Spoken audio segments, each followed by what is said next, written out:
ತಗೊಳ್ಳಿ ಮ್ಯಾಮ್, ಗಾಡಿ ಪಾರ್ಕ್ ಮಾಡಿದ್ದೀನಿ. ಕರೆಕ್ಟ್ ಆಗಿ ಮಾಡ್ದಾ? ಕರೆಕ್ಟ್ ಆಗಿ ಮಾಡಿದ್ದೀನಿ ಮೇಡಮ್. ಅದು ಮೇಡಮ್, ಕೆಳಗಡೆ ಪಾರ್ಕ್ ಮಾಡಬೇಕಾದ್ರೆ ಅವರು ಅಫ್ತಾಬ್ ಅಂಕಲ್ ಇದಾರಲ್ಲ, ಅದು 2ನೇ ಮನೆಯವರು. ಕೋಪದಲ್ಲಿ ಅವ್ರೇನೋ ಹೇಳ್ತಾ ಇದ್ರು ಮೇಡಮ್. ಅದು ಅವರು ಇಂಗ್ಲಿಷ್ ಅಲ್ಲಿ ಏನೋ ಫಕ್ಕಿ ಅಂದ್ಬಿಟ್ರು ಮೇಡಮ್. ಅದು ಏನೋ ಗೊತ್ತಿಲ್ಲ, ಅದ್ರ ಅರ್ಥ ಗೊತ್ತಿಲ್ಲ, ಏನೂ ಇಲ್ಲ. ಏನ್ ಹೇಳಿದ್ರು ಗೊತ್ತಾಗ್ತಿಲ್ಲ ಮೇಡಮ್. ಅದಾ ಜೀವನ್, ನಿನಗೆ ಧನ್ಯವಾದ ಹೇಳ್ತಾ ಇದ್ರು ಅಷ್ಟೇ. ಓ ಧನ್ಯವಾದನಾ? ಅಂತ ಒಳ್ಳೆಯವ್ರು ನಾನು ಕೆಟ್ಟವ್ರು ಅನ್ಕೊಂಬಿಟ್ಟಿದ್ದಲ್ಲ. ಅಯ್ಯೋ, ಎಷ್ಟು ಒಳ್ಳೆಯವ್ರವ್ರು. ಜೀವನ್ ಕೇಳಿ, ಇಲ್ಲಿ ಈ ತಿಂಗಳು ಸ್ಯಾಲ್ರಿ ಇಸ್ಕೋಬೇಕಾದ್ರೆ 5,000 ಎಕ್ಸ್ಟ್ರಾ ತಗೊಳ್ಳಿ. 5,000ನಾ? ಏನ್ ಹೇಳ್ತೀರಾ ಮೇಡಮ್? ನೀನು ತುಂಬಾ ಚೆನ್ನಾಗಿ ಕೆಲಸ ಮಾಡ್ತೀಯ, ಅದರಿಂದ ಕಣ. 5,000ನಾ? ಹೌದಾ? ನನ್ನ ಕಷ್ಟಗಳೆಲ್ಲ ತೀರೋಗ್ಬಿಡುತ್ತೆ. ಅದು ಏನ್ ಹೇಳಿ, ಇವಾಗ ಎಲ್ಲ ಕಷ್ಟಗಳು ತೀರೋಗುತ್ತೆ ಅಲ್ವಾ? ನೀವು ನನಗೆ ಇಷ್ಟೊಂದು ಹೆಲ್ಪ್ ಮಾಡ್ತಾ ಇದ್ದೀರಾ. Fuck you so much ma'am.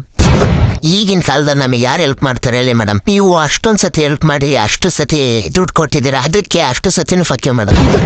ಅದು ಸರಿ Jeevan. Madam, fuck you madam. Jeevan ಸಾಕ್ ನಿಲ್ಸು. ನಿಮಗೇನು ಹೇಳಿದ್ರು ಕಮ್ಮಿ ಮೇಡಮ್. Thank you madam.